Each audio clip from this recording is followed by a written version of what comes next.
All right, hi everybody. I'm going to talk about my project that I did for this quarter. So what I did was look at the relationship of technology integration, both from the faculty professional development level and the student level. So I looked at both sides of it using one question for teacher PD and four questions from students. And I'm looking at the effect of these items on 12th grade reading scores. So I'm just going to go piece by piece over the paper. So I start with the introduction.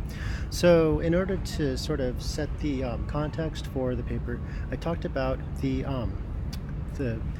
controversy between media and media effects. So that goes back to our first semester, the Clark-Cosma sort of debate. So I set the tone with that. And I also talked about Cope and Calantis, which is a more contemporary view, which took one side of that, is that technology is pedagogically neutral. So they kind of set that broader context and then brought it into the actual integration of technology. So I drew 5 questions from the NAEP, the NAEP data.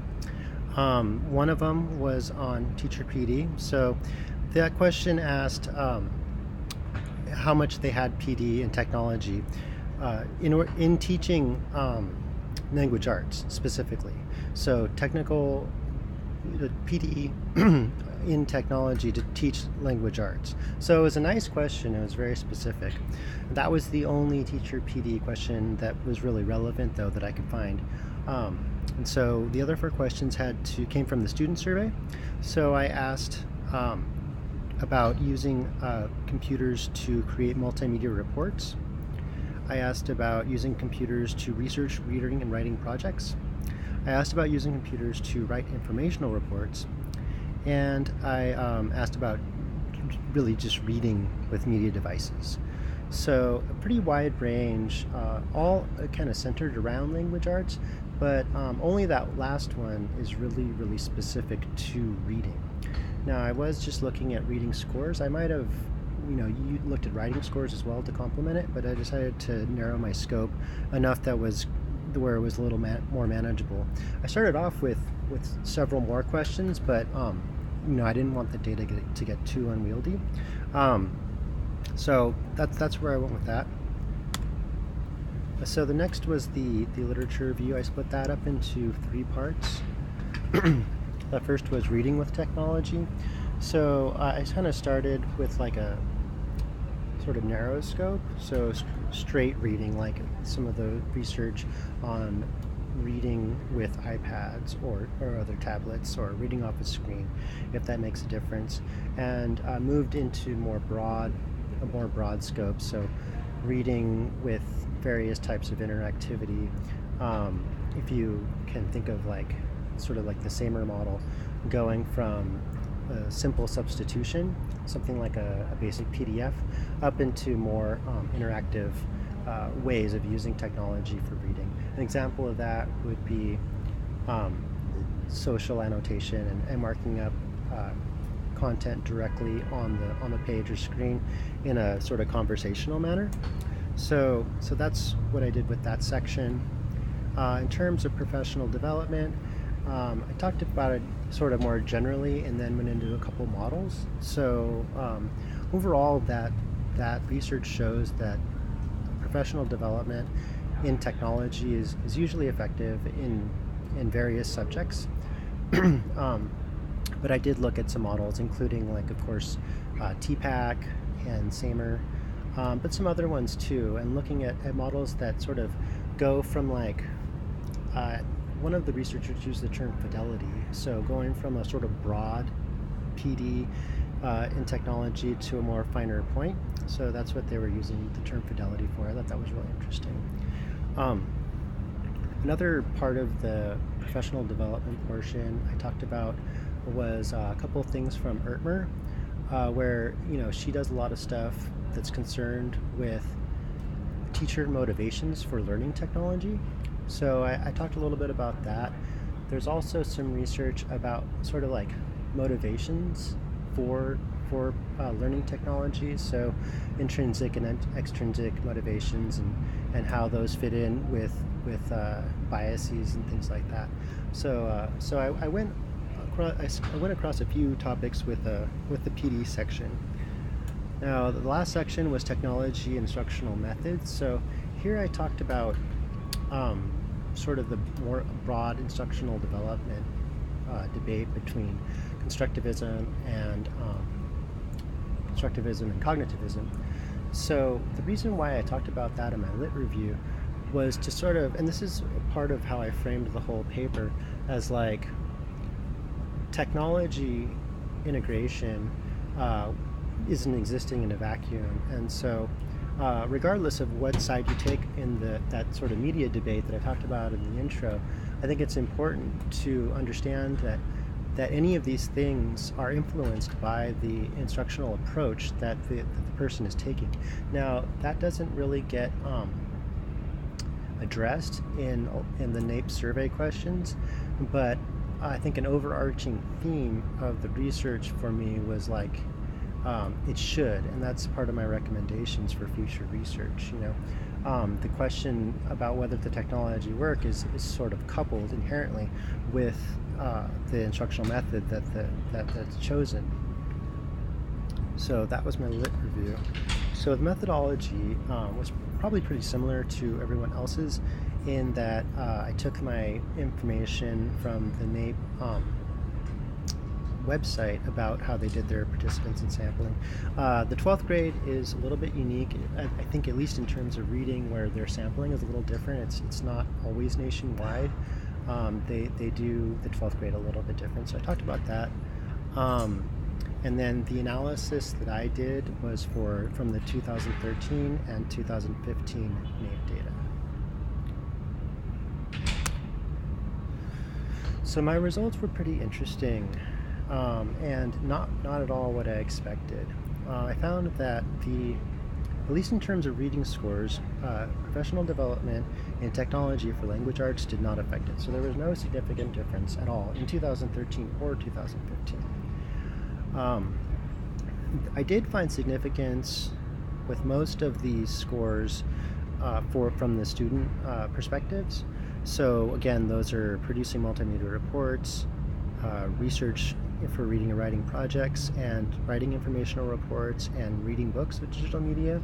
So there was a lot of areas where there was significance between the different responses. But when using Cohen's D to look at the effect size, the highest I got to was sort of moderate. So, I mean, that tells you a few things, but we'll get to that in a minute.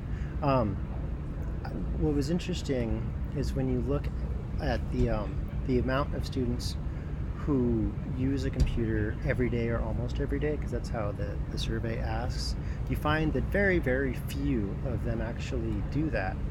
But the ones that do use a computer every day or almost every day actually had lower scores. So there's a slightly negative effect sort of across, showing that use of a computer like every day or almost every day actually had a little bit of a negative effect. Otherwise, there was not a ton of difference between use of a computer in different ways. Another sort of generalized thing that I found was the respondents weren't really using computers that much, which was sort of surprised me too.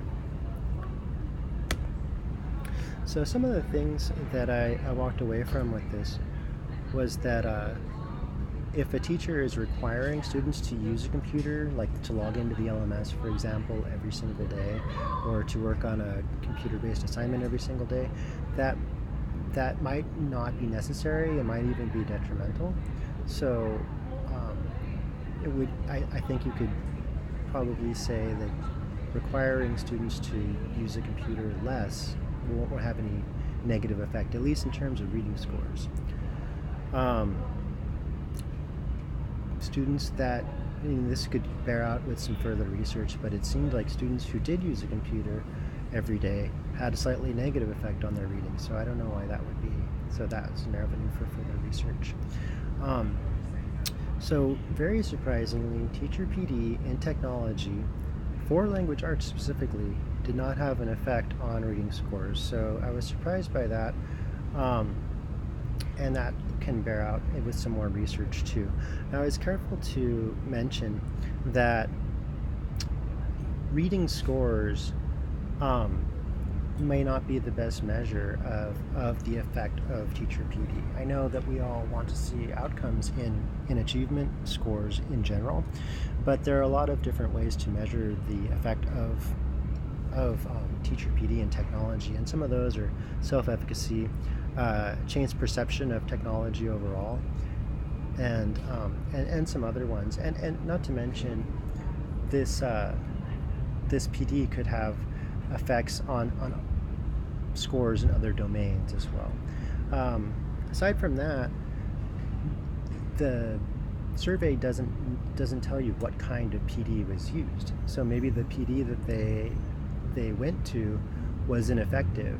As I think we all know that faculty development and PD can run a huge, wide array of choices. So I think a lot of these things we need to make sure that we take with a grain of salt. And I mentioned that students, I concluded that students shouldn't be required to use a computer every day. So avenues for further research, I would say, I mentioned that there should be further research into specific types of PD, also specific uses of computers. So all the questions say that students used a computer to do X, Y, Z, but how did they use it? What type of things were they doing on the computer? And coupled with that, there was no information about the instructional method, which was what I was talking about earlier. So what was the assignment? What were they trying to do? How was that presented, and things like that? So it's kind of this catch-22 where we have this huge database with all these participants, so we can make generalizations somewhat easier, but at the same time, a lot of the questions that are being asked are pretty vague. So we could drill down with more research to find out some of the answers to these questions, but if we have a smaller sample, it's not as generalizable. So that is a challenge that I think we kind of face generally, but I think a solution to that would be to have more questions in the surveys that are more specific. So I appreciate you all watching, and I had a great time putting this together, and I'll talk to you all next semester. Thanks a lot.